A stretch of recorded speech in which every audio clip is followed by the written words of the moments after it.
Bismillahirrahmanirrahim. Assalamualaikum dan salam sejahtera. Saya Profesor Madya Dr. Masila Hamzah dari Fakulti Komunikasi dan Pengajian Media atau lebih dikenali sebagai Maskom. Kepada para pelajar dan warga Sekolah Menengah Sultan Salahuddin Abdul Aziz Shah, saya ucapkan selamat datang ke program Sulam. Program Sulam merupakan anjuran kali pertama Fakulti Komunikasi Pengajian Media dengan Sekolah Salahuddin Abdul Aziz Shah. Saya juga ingin mengucapkan ribuan terima kasih kepada Guru Besar Sekolah SAAS Puan Johanna Mat Said bersama guru penolong kanan, guru-guru dan seluruh pelajar-pelajar Sekolah Menengah Sultan Salahuddin Abdul Aziz Shah.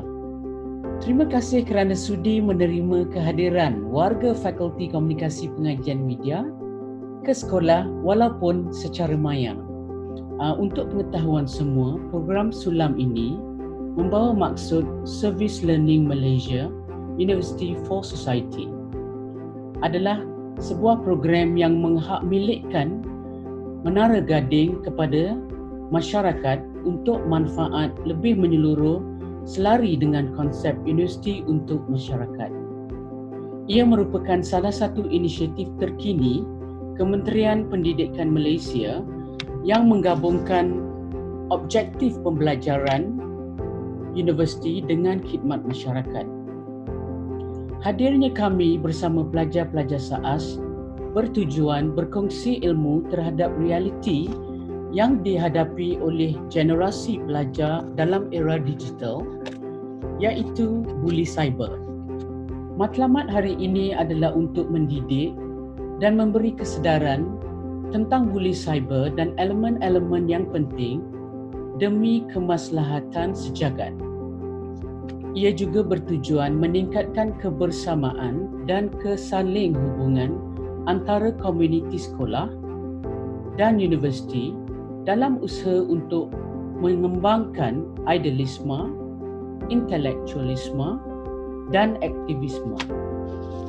Bertemakan kempen kesedaran, kesopanan dan kesusilaan, buli cyber ini akan memfokuskan soal kesedaran kepada masyarakat tentang buli cyber, merangkumi hak, bantuan yang boleh dicapai, literasi akta, hak berkenaan buli cyber dan perkongsian dua hala antara pelajar dan masyarakat.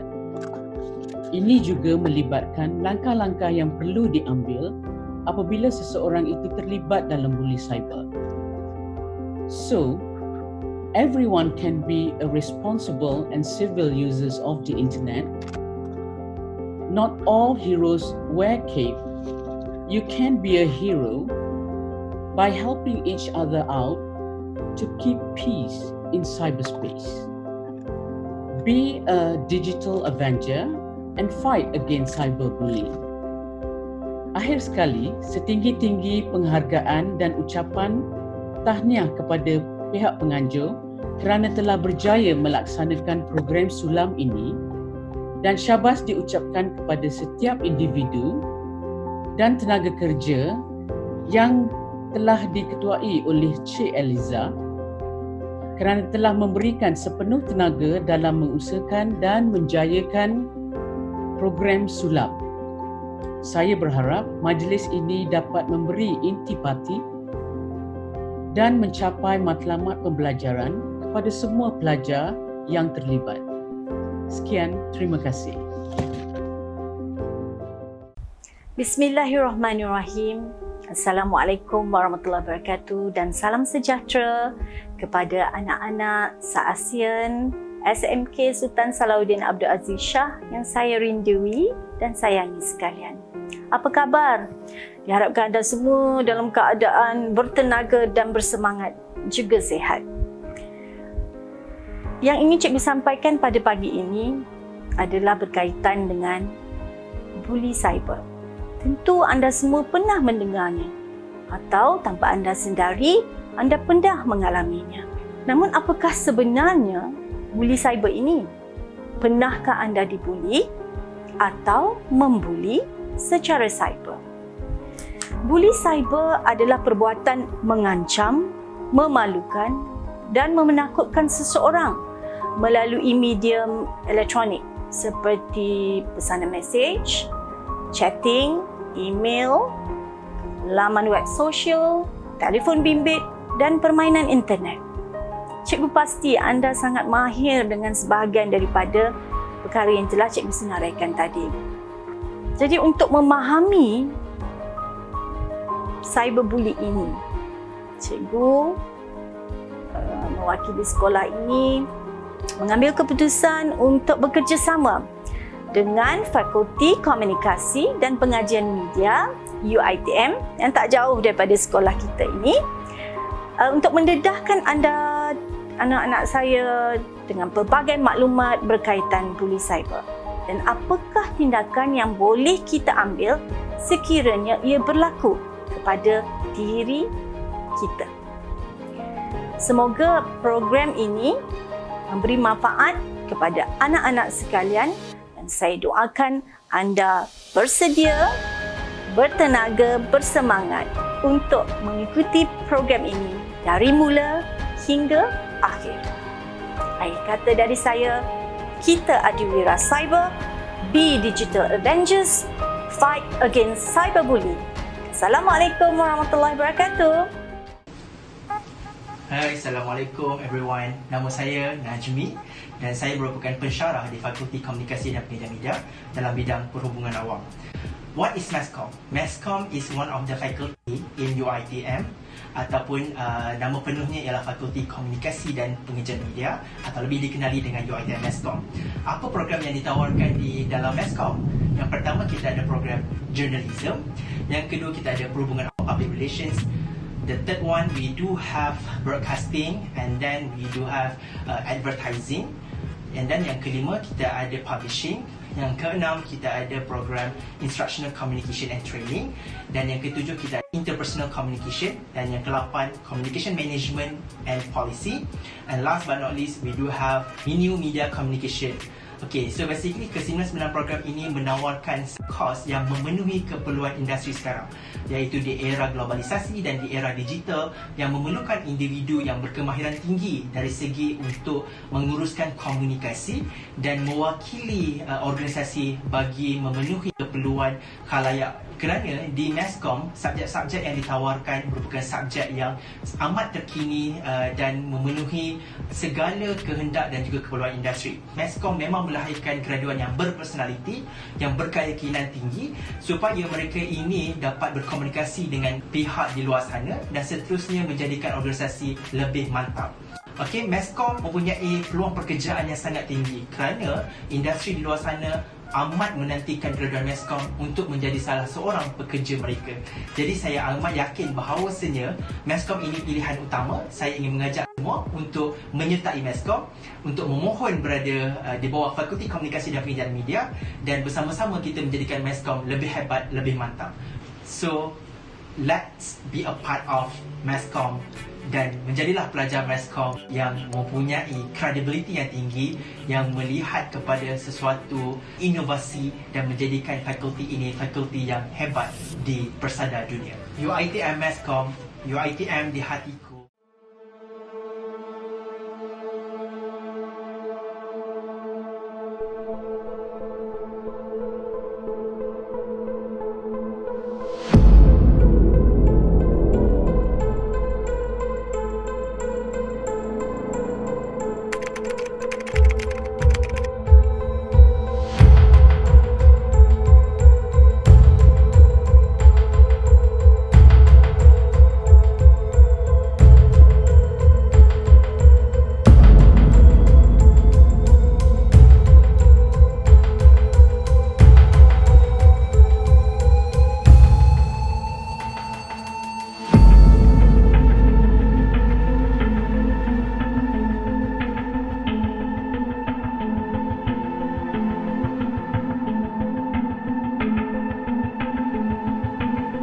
Enough!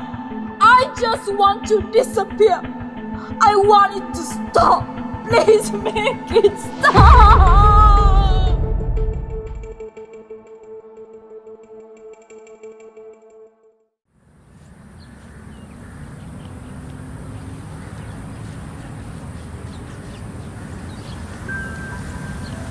Aku keseorangan diri, dikelilingi kekosongan. Melihat sekeliling, tiada apa yang sempurna. Tanpa arah, aku buntu. Aku hanya menjadi diriku. Kenapa begitu susah untuk orang terima aku? Dipandang serong, dianggap sebagai bahan mainan. Bukankah aku manusia seperti mereka? Aku sahabat mereka, bukan? Aku juga ingin bahagia. Tetapi yang diimpi hanyalah khayalan. Aku dicaci, dihina depan mereka. Aku tersenyum, namun tawar hati. Aku mula berfikir, perlukah aku di dalam dunia ini? Masihkah aku dalam fikiran? Mungkin.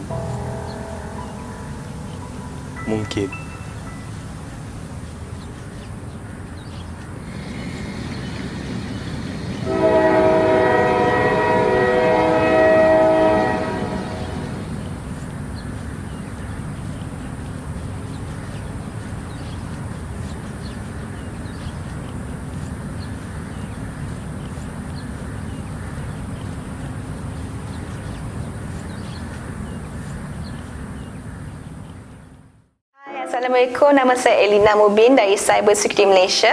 I come from the Outreach and Corporate Com Department. Okay, cyberbullying is actually any form, sama ada from texting, sending photos. They can use their device, either a handphone ataupun laptop, to communicate with that person, but in inappropriate manner. They show that their behaviour tu memang something that they want to create that hate feelings lah to affect the victim. It's very simple. There's various types of cyberbullying. Ada satu nama dia happy slapping. Happy slapping tu di mana dia tampal satu gambar, you take a picture of yourself, letak pula macam-macam, they misconstrue Photoshop ke, dan dia post kat semua orang. Another one is flaming. Flaming could be api-api lah kan. Dan group chat tu kita ni memang ada banyak group chat.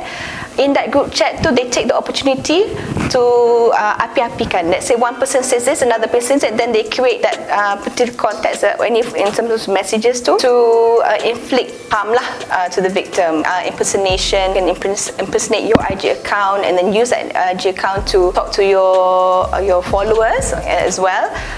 That's a way of identity theft lah. Through that is actually a form of cyberbullying abuse. There is also about posting rumors, anything that will cause you embarrassment, any embarrassing information. Once they viral that into your social media website, that is a form of cyberbullying.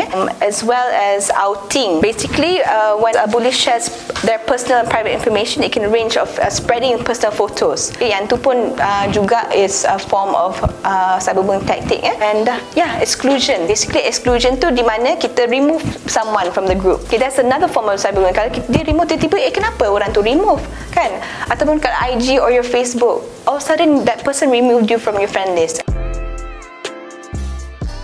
Sometimes a group of bullies will formulate kan, they will spin off one another to feel alpha or the most popular group in school. There will always be people like that. And now, instead of context of physical abuse, dia tarik rambut ke, dia begini, shove that person, they boleh translate dia orang punya acts tu dalam segi cyberbullying. Sometimes when it translate onto the online environment, dia lagi jadi lagi berani sebab orang dia tak nampak. Dia nampak, dia kenal profil tu. One of the things yang kita realize that yang pembuli ni is usually due to the upbringing of the family. And the surrounding, mungkin ibu bapa dia menunjuk sifat tu, okay, and then it's translated, ataupun mungkin tak langsung Okay, that person can be a straight A student, memang baik kan dengan cikgu, dengan rakan, tapi belakang laptop dia ataupun handphone dia jadi keyboard warrior. If we don't like what's been if someone tells you you are ugly, or you wouldn't want to say that, but if you tak berani nak cakap benda tu in context, but you know that it's wrong, the same thing applies to dunia cyber. Apabila orang post gambar, kalau kita tak ada something good to say, don't say anything at all. Bila kita post ataupun kita bully someone and you put, especially when you viral, you buat flaming, it's all dah evidence and recorded onto your digital footprint. Ni physical abuse. Orang tu tengah lawan physical, dia ambil gambar, dia post kan. That will stay on the internet forever. When you reflect dah peringkat umur auntie peringkat umur auntie, you will dulu I buat ni lah. I was, you imagine your child buka your internet, your Facebook, and there was photos caught, yang menunjukkan yang you sebenarnya salah seorang bully. Let's say contoh selebriti. Kita tengok berbagai selebriti will receive a lot of hateful comments. Berani kita jadi keyboard orang dia, tapi berdepan berani tak cakap. In terms of the effects, as a parent or a cikgu or a friend, if you have a victim, someone that is a victim, and nak mengenali simptom tu, mungkin tiba-tiba dia hilang selera makan. Setiap kali dia pegang handphone, dia takut ke murung, dia hide behind their devices. There's something that is bothering them. Tiba-tiba they lose interest. Suka main bola, tiba-tiba stop. We would like to encourage those who nampak simptom daripada kawan to ambil tindakan. Tell a friend. And you as a victim, I would highly urge, memang mungkin you malu ataupun takut nak beritahu mak bapak. Mungkin communication tu tak ada. Tapi kalau boleh, beritahu your best friend or someone that you can trust. And that person must take action. Kalau you dah beritahu tu, orang tu tak ambil tindakan, how is the teachers or parents or a counselor, school counselor able to help you to go through this problem? For victims tu, kalau boleh to report to Cyber 999, www.cybersecurity.my, atau boleh call talian 1300-882999. Dan Childline, there's another number that you can call. The number dia Childline is 15999. Screenshot the evidence, yang tu penting. Okay, kalau kita nak bantu, Cyber 999 nak bantu, ataupun MCMC ke any other organisation, dia akan tanya apa screenshot, apa evidence yang dia bully lah. Kalau tak ada screenshot, tak ada benda yang kita boleh bantu. And I'm hoping that parents tu ambil serious. Sebab kalau anak, contohnya anak saya 10 tahun, they tell me that kita kena bully. Ni physical abuse, belum online lagi kan. Secepat mungkin beritahu cikgu dengan cakap dengan pembuli tu. Tapi cara kita nak cakap dengan pembuli tu, tak ada kita marah, tak. It's a different approach. Being a good digital citizen or kewarganegaraan digital, it all begins with online etiquette. Anything that you do, we will reflect. So etiquette begins with displaying politeness. Very simple. When you display politeness and empathy, it goes a long way because you set that the example yourself. Good example. Apa-apa yang kita cakap, being nice. Kalau orang tu post gambar, hi, that's lawa lah, gambar ni cantik lah, kau kat mana? Benda tu, it's normal conversation. But if you start to say negative comments, orang lain pun baca, dah tahu orang ni macam ni, sikap dia macam ni, dah ada behavior, ada ciri-ciri orang tu adalah pembuli. Silence is golden, and bullies get the thrills of your response. So with that, what you can do is to unfriend, block, delete bullies or any person, anything that will bring that negativity to you. So what you can do is just remove that person from your list, disable the comment, but you yourself still display politeness and empathy. One day you will be parents and you will be teachers, you will be professionals in the world, and then you will still atasi masalah cyberbullying even in content. And until now pun ada adults facing that. It gets to peringkat di mana pemangsa tu commit suicide, and kita tak nak benda tu berlaku. Kalau ada kawan yang cakap dia nak end their life kan, and ada one contoh, ada one budak Sarawak, dia post L or D kat Insta story, live or die. 70, 90, 80% ke chose die. Are you part of that golongan, are you survey or that statistic that chose die, or are you the part when say live?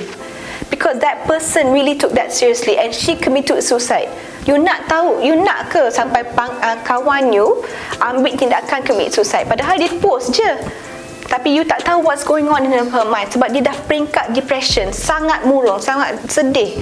And her cyber world, dunia cyber ni, as for budak-budak sekolah menengah and Jan Alfa, yes, adalah it's so important, kan?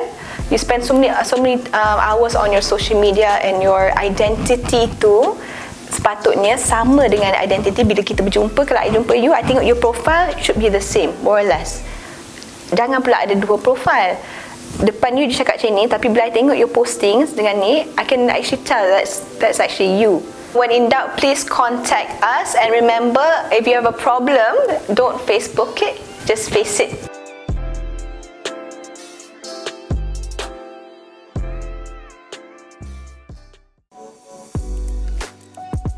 Alright, so hello everybody, thank you for having me.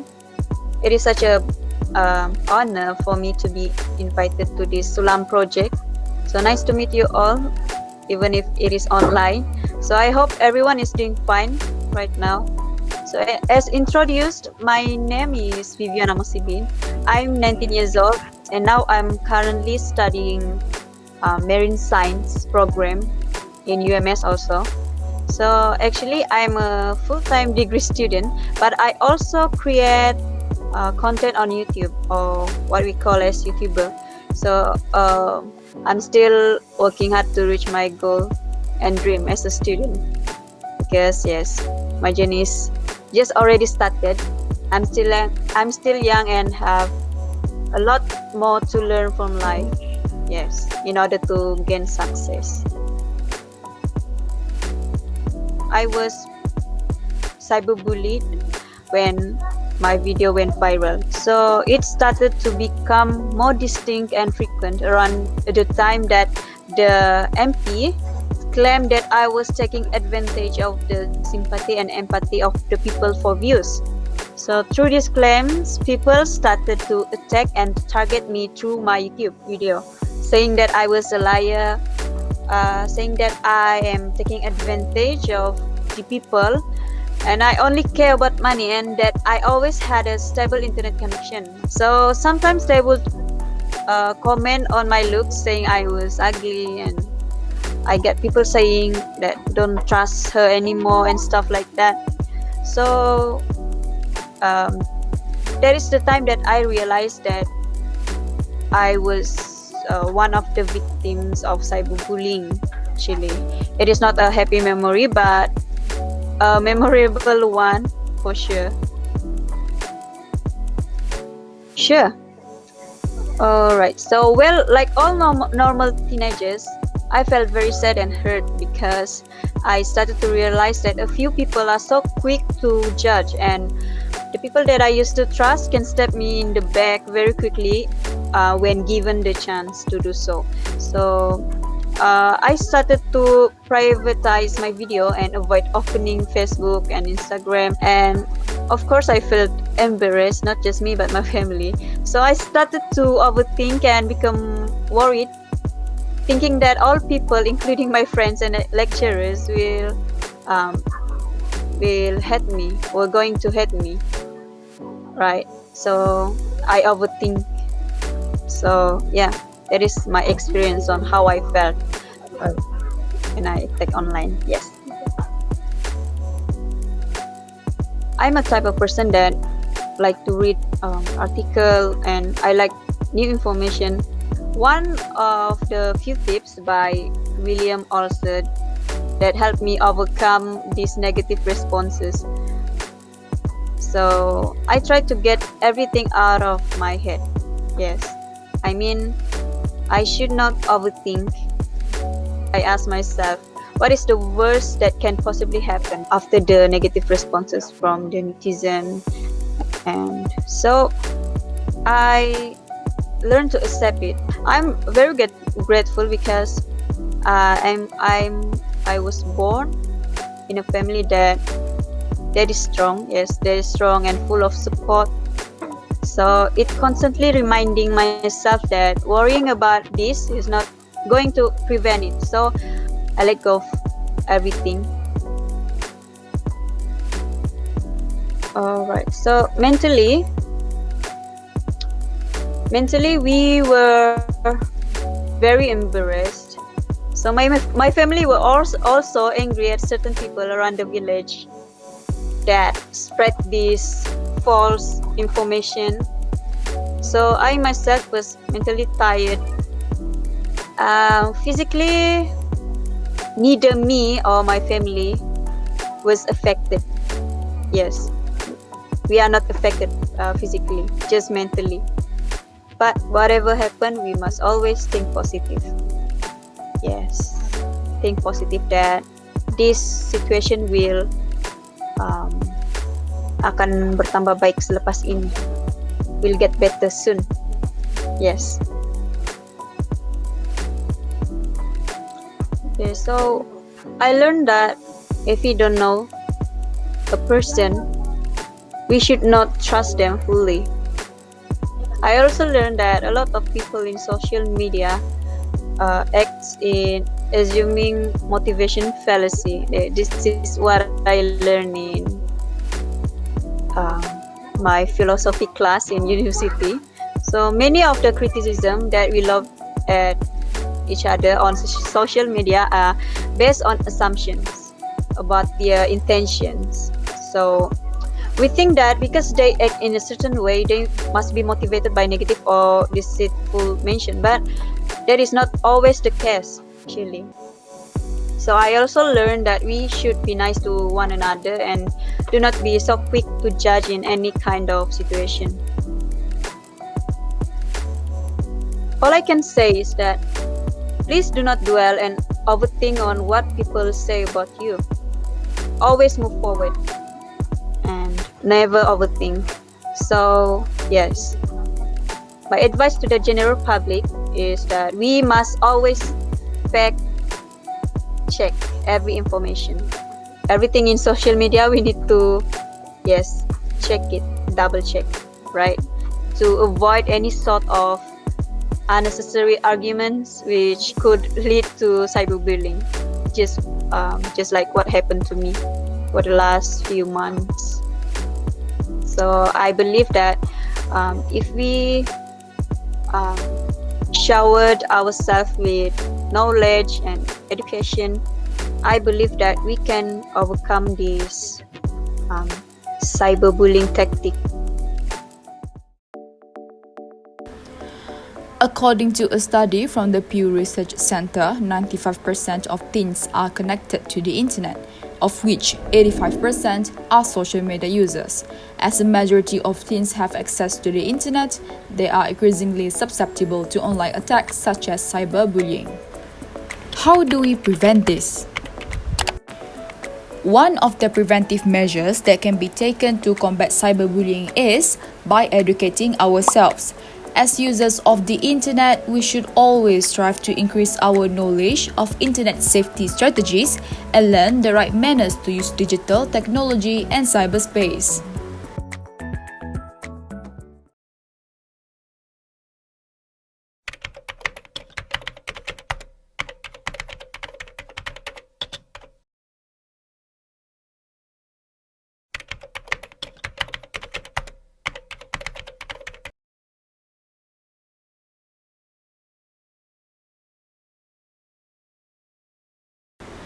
Receiving threats or harmful messages from someone online? It can help if you secure your social media account.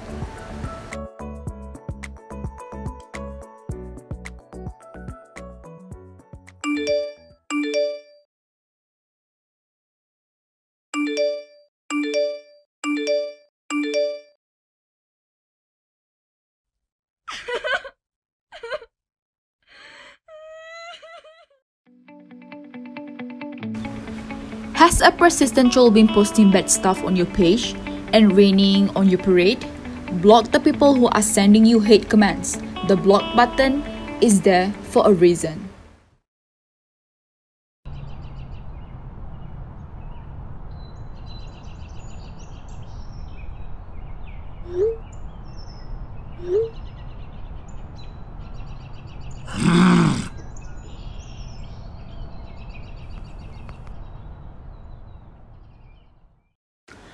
When you see their provocative comments on social media, the best thing to do is probably ignore them. Never feed the trolls. If you are the victim of hate speech or online shaming, it might be better to mute the account that is provoking the harm, and when you recognize a troll, immediately block and report it. Likewise, if it happens to someone you know, tell them to do the same, and then always report the profile yourself too.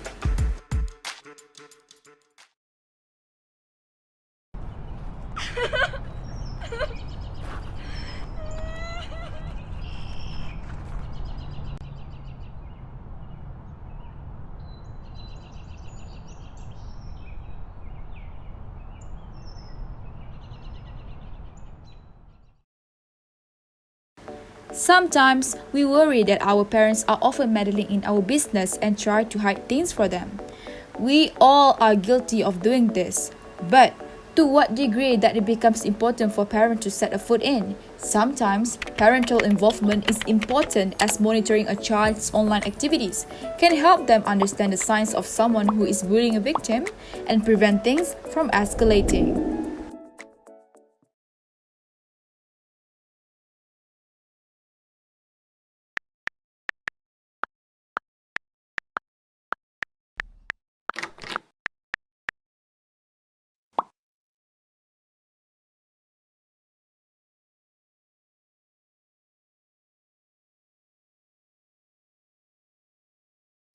Another thing to take note of is to never share embarrassing stuff online, even if you are sharing them to your trusted friends.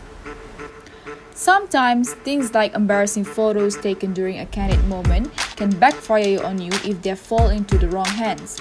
It's always important to remember to not trust people easily, especially on the internet. Someone you trust now may not be as trustworthy in the future. Always be careful with your personal photos.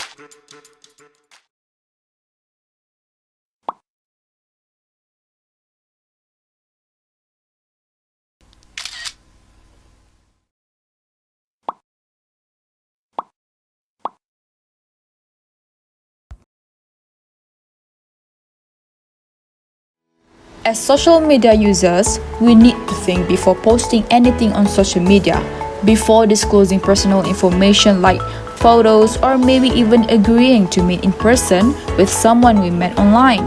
We need to double think what we post on the internet. Remember, everything we do and say, it will make a way into wider world because social media is a public space.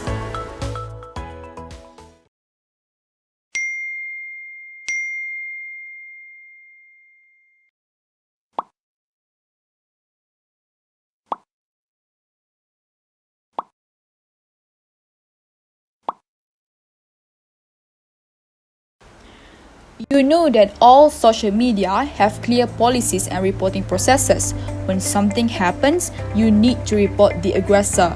If you have been cyberbullied, you can contact social media platforms to report offensive content and have it removed. But if things get serious, you need to report it to the police.